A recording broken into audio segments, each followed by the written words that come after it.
अब ये मेरे पास एक बाउल पड़ा है, ये जो आपने कहा protein based salad and vegetable salad, इसमें क्या क्या, इस बाउल में अब मैं क्या क्या डालूं? अगर प्रोटीन सैलेड की बात करें सर, जैसे हम चना चाट बनाते हैं, आलू को रिप्लेस करते हैं, सेम उसको मिक्स कर लें। उसके अंदर चना चाट में क्या है, हमारे पास टमाटर है, प्याज है, पुदीना डाल लेंगे उसके अंदर। अगर आप चने वगैरह डले हुए हैं तो बस कोई चटनी कुछ की जरूरत नहीं है, ऊपर आप जस्ट लेमन स्क्वीज कर लें, दैट्स ऑल। प्रोटीन बेस है। इस अगर आप इसको रिप्लेस करना चाह रहे हैं, चने की जगह आपने चिकन चंक्स डाल दिए, ठीक है, दैट्स इनफ। अब वेजिटेबल सैलेड में जो कि हमारा रवायती सैलेड्स होते हैं, जैसे कुकुम्बर सैलेड है, कॉम्बर सैलेड है, ये आप इसका इस्तेमाल कर सकते हैं। अच्छा, अब आपका क्योंकि बार बार फ्रूट सैलेड की तरफ रुझान जा रहा है सर, फ्रूट सैलेड्स में अब एक फ्रूट में कि एक, अच्छा अगेन मैं वैसे सॉरी टू से, ये जो आपने पॉइंट आउट किया है, जब शायद मैं फ्रूट सैलेड कहता हूँ तो इसमें भी वो दिमाग में फंसा हुआ मिठाई है कि जो बार बार पॉप अप कर रहा है, पॉप अप कर रहा है। जी सर, जैसे फ्रूट सैलेड की बात करते हैं, आप एप्पल की अगर हम बात करें या वैसे भी आप किसी भी फ्रूट की बात करें, उसकी एक सर्विंग के अंदर हमारे पास है 60 किलो कैलोरीज। ओके। अब एज कम्पेयर टू वेजिटेबल, अगर हम एक वेजिटेबल की बात करें जो उतनी सेम क्वांटिटी में अगर वेजिटेबल लेते हैं तो उसके अंदर है 25 किलो कैलोरीज। ओह अच्छा, तो कितना डिफरेंस है। ये तो बिल्कुल अच्छा खासा 1/3 पे पहुंच जाती है बात। यही इसीलिए हम रिकमेंड ज्यादा वेजिटेबल। अच्छा, वेजिटेबल का बाउल बनाना है, वो तो आपने बता दिया ना हमें। दूसरा, अब वेजिटेबल का बाउल बनाना है, इसमें क्या क्या डालें सर? उसमें अच्छा, वैसे by the way bowl size कितना होना चाहिए सर? 1 कप। 1 कप? 1 कप। उससे क्या होता है सर? 1 कप से होगा अगर आप इस्तेमाल करेंगे। अच्छा ये बताइए, जैसे आपने कहा पोर्शन कंट्रोल करें, जैसे मैंने पूछा क्रेविंग कैसे कंट्रोल करें, जैसे आपने कहा कि 1 कप भी सफिशिएंट होगा, क्या आप समझते हैं कि ये कहीं ना कहीं यहाँ पे दिमाग में सारा कुछ चल रहा होता है और अगर हम कोशिश करें यहाँ से तो we can control it? Yes sir. Craving भी हमें अमूमन कब होती है? जबकि हम देख रहे होते हैं सोशल मीडिया पे मुख्तलिफ खाने पीने की चीजें। अगर हम इन चीजों को थोड़ी देर अवॉइड करें तो ऑटोमेटिकली हमारी क्रेविंग्स कम होनी शुरू हो जाएगी। वापस आ जाइए बाउल पे। यस। 2 सवाल डालें क्या क्या? जी, साइज ऑफ बाउल। अच्छा, कप से मुराद कौन सा कप? सर 1 कप से मुराद है 250 ग्राम वाला कप बस। Yes sir. ओके। अच्छा, हाइट जो मर्जी हो, वेट जो मर्जी हो, जेंडर जो वो हो, मतलब अगर हम एवरेजली जनरल पॉपुलेशन के लिए बात कर रहे हैं ना, तो उसके लिए मैं ओवरऑल नहीं, जिनकी हाइट ज्यादा हो, जिनका वेट ज्यादा हो, वो जनरल पॉपुलेशन में नहीं, वो हम इंसानों में नहीं आते। इसलिए तो मैंने आपको कहा कि ये पर्सन टू पर्सन वेरी करता है। लेकिन हम ऑन एवरेज बात करें, ऑन एवरेज अगर हम बात करें तो आप 1 कप ले लेते हैं, दैट्स ठीक है। 1 कप से मुराद 250 ग्राम वाला कप। अब इसमें डालना क्या क्या है? सर, इसके अंदर आप कैरेट्स डाल सकते हैं, इसके अंदर आप जो है बीटरूट इसका इस्तेमाल कर सकते हैं, इसमें cucumber, tomatoes, onion, whatever. Okay, मतलब आप जितनी वेजिटेबल्स जो आपको पसंद जो मौसम की अवेलेबल वेजिटेबल्स हैं वो हम डाल सकते हैं। ठीक हो गया। फ्रूट सैलेड नहीं? Sir you can. अच्छा, मैं बार बार ट्राई पता क्यों कर रहा हूँ कि शायद आपको थोड़ा सा रहम आ जाए, शायद आप थोड़ा सा क्वेश्चन दे दें, या शायद आपको थोड़ा सा तरीका बता दें। अगर नहीं तो फिर साफ जवाब है तो फिर हम अगले सवाल की तरफ बढ़ते हैं। अगला सवाल, अच्छा यानी कि साफ जवाब है। अच्छा ओके। कोई भी शख्स खुद से कैसे आइडेंटिफाई कर सकता है खुद से कि वो न्यूट्रिशनल डेफिशिएंसीज का शिकार हो रहा है और उसे कंसल्ट अब करना चाहिए? सर, न्यूट्रिशन डेफिशिएंसी की अगर हम बात करें, ये फौरन रिफ्लेक्ट नहीं होती बॉडी पे जी, क्योंकि बॉडी ना बड़ी अपने आप को करने की कोशिश करती है कि नहीं चलो थोड़ा सा और धक्का लगा ले। और जब हमारे पास काफी मेजर डेफिशिएंसीज हो रही होती है ना, तब हमारी बॉडी पे उसके क्लिनिकल साइन एंड सिम्टम्स आते हैं, और हर डेफिशिएंसी के नहीं भी आते।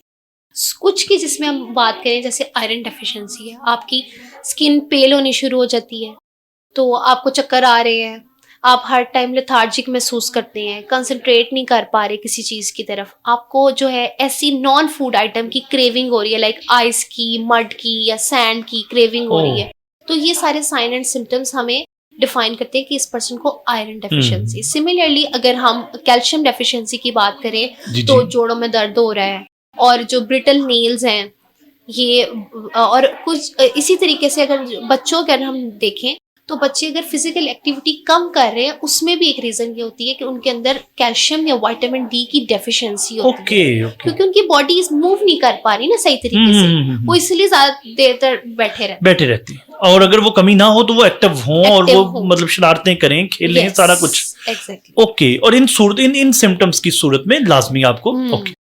नेचुरल शुगर और एडेड शुगर में क्या फर्क है, और ये आपकी जिस्म पे किस तरह असरअंदाज होते हैं? सर नेचुरल शुगर की बात करें और अगर एडिड शुगर की बात करें, नेचुरल शुगर के भी नुकसानात हैं, एडिड शुगर के भी नुकसानात हैं। एडिड शुगर के तो नुकसान है ही है। अच्छा, एक पहले चीज़ हमें में एग्जांपल already- से बता दें कि ये चीजें नेचुरल शुगर है, ये चीजें एडेड शुगर है। सर जैसे मैंने आपसे पहले भी कहा कि दो तरह की शुगर है, एक इंट्रिंसिक, एक एक्सट्रिंसिक। इंट्रिंसिक वो है जो कि किसी फ्रूट्स या वेजिटेबल या किसी भी फूड में नेचुरली एडेड है। फॉर एग्जाम्पल बीटरूट में या फिर शुगर केन की बात कर लें, एप्पल की, मैंगो की, इन सब में नेचुरली एडेड शुगर है। जी। इसके भी नुकसानात इस लिहाज से हैं जब हम इनको एक्सेसिवली लेंगे। कैलोरीज क्योंकि चाहे अगर उससे भी हमें उतनी मिल रही हैं और एडिड शुगर से भी उतनी मिल रही हैं तो वो उतना ही हमें कैलोरीज वाइज नुकसान देंगे। लेकिन ये लेस नुकसान क्यों हमारे लिए होता है? क्योंकि इसके साथ जिस भी चीज़ के अंदर कुदरत ने इंट्रिंसिकली शुगर ऐड किया, उसके साथ फाइबर भी ऐड किया हुआ है, तो वो उस शुगर को कंपनसेट कर देता है। जबकि एडिड शुगर में हम क्या होता है, ऑलरेडी एक चीज़ में मीठा है, उसमें हमने और मीठा डाला तो वो डबल कैलोरीज हो गई। दूसरी चीज उसमें फाइबर ही नहीं था तो वो उसको कंपनसेट नहीं कर पाती। ओके, ठीक हो गया। पॉलीसिस्टिक ओवरीज के सिम्टम्स को मैनेज करने में डाइट क्या रोल प्ले करती है? सर पॉलीसिस्टिक, और किस तरह की डाइट लेनी चाहिए? सर पॉलीसिस्टिक की अगर बात करें तो सबसे बड़ा आजकल फीमेल के साथ प्रॉब्लम ही ये आ रहा है, स्पेशली यंगस्टर्स में हमें ये बहुत प्रॉब्लम देखने को मिल रहा है। तो उसके पीछे अगर हम इसके सिम्टम्स की मैनेजमेंट की बात करें, सर ये सारा डिपेंड ही डाइट पे करता है। अच्छा, कैसे? इसकी क्योंकि अगर आप इसमें लाइफस्टाइल चेंज कर लेते हैं ना तो आप इसको रिवर्स कर सकते हैं। अदरवाइज आप दुनिया की जो सी मर्जी मेडिसिन खा लें, आप कभी भी इसको रिवर्स नहीं कर सकते, क्योंकि ये लाइफस्टाइल मॉडिफिकेशन से ही आप इसको सही कर सकते हैं। अगर इसके sign and symptoms automatically reverse back होना शुरू हो जाते हैं, जबकि जब आप दोबारा से वही फूड या वही लाइफस्टाइल पर आ जाते हैं। अच्छा, ये बता दीजिए कि पॉलीसिस्टिक ओवरीज अगर किसी को हैं तो वो कौन सी डाइट ले?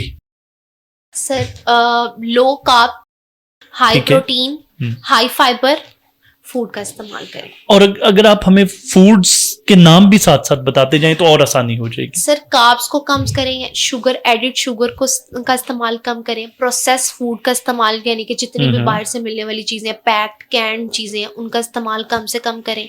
और सर हर मील के साथ जैसे मैं कहती हूँ हाई फाइबर फूड का एडिशन करें, क्योंकि ये उनकी कार्ब्स को कम करेंगे। दूसरा ग्लूटेन को कम करें। ठीक है। ग्लूटेन से मुराद है कि आप आटा जो है इसका थोड़ा इस्तेमाल, जो गंदम का आटा, यानी ये वो जो अभी आप जौ की रोटी की बात कर रहे थे, तो इनके लिए भी जौ की रोटी ही रिकमेंडेड है इंस्टेड ऑफ जो आटा जो हम व्हीट जो हम खाते हैं, इसका इस्तेमाल कम करें। दूसरा डेयरी को अवॉइड करें कुछ अर्सा, ये दूध वगैरह को? अच्छा, क्योंकि इनके लिए नहीं सही, इनके लिए रिकमेंडेड है, डेयरी को अवॉइड करें। और दूसरी चीज इसमें है कि अगर आप इस्तेमाल में, क्योंकि अमूमन इस कंडीशन में शुगर क्रेविंग बहुत ज्यादा होती है, तो शुगर क्रेविंग को मिनिमाइज करें, कम से कम आप इसको रिप्लेस करें दूसरी चीजों के साथ, ताकि आपकी शुगर इंटेक कम हो, आपकी कैलोरीज इंटेक कम से कम हो। दूसरा इसमें सर कुछ चीजें हैं, कुछ फूड्स हैं जो कि इसके हेल्प आउट करती हैं पीसीओएस को रिकवर करने में। वो कौन सी? उसमें सर अलसी, तिल, सूरजमुखी के बीज, ठीक है, और कद्दू के बीज। ठीक है, इनको कैसे इस्तेमाल करें? सर एक इसमें प्रोसीजर होता है, हम सीड साइकिलिंग कहते हैं। सीड साइकिलिंग, ये क्या है? सर सीड साइकिलिंग का कांसेप्ट ये है कि from first day of menstruation to 14 to 15 day तक, ठीक है, आपने 2 सीड्स का कॉम्बिनेशन खाना है, जिसमें हमारे पास अलसी आ जाती है और हमारे पास पंपकिन यानी कि कद्दू के बीज आ जाते हैं। इनका कॉम्बिनेशन का इस्तेमाल करना है। फिर कैसे बनेगा इनका combination? Sir 1 teaspoon of flax seed यानी कि अलसी and 1 tablespoon of pumpkin seeds. Okay. Similarly अगर आप जो next 14 to onward from first day of menstruation है, तब तक आपने सनफ्लावर सीड्स का इस्तेमाल और सेसमे सीड का इस्तेमाल करना है। ठीक है, वो भी सेम, सेसमे सीड 1, ये इसको उर्दू के क्या कहेंगे लेमन लैंग्वेज में? सीड तिल जी, और सनफ्लावर सीड जो है सूरजमुखी का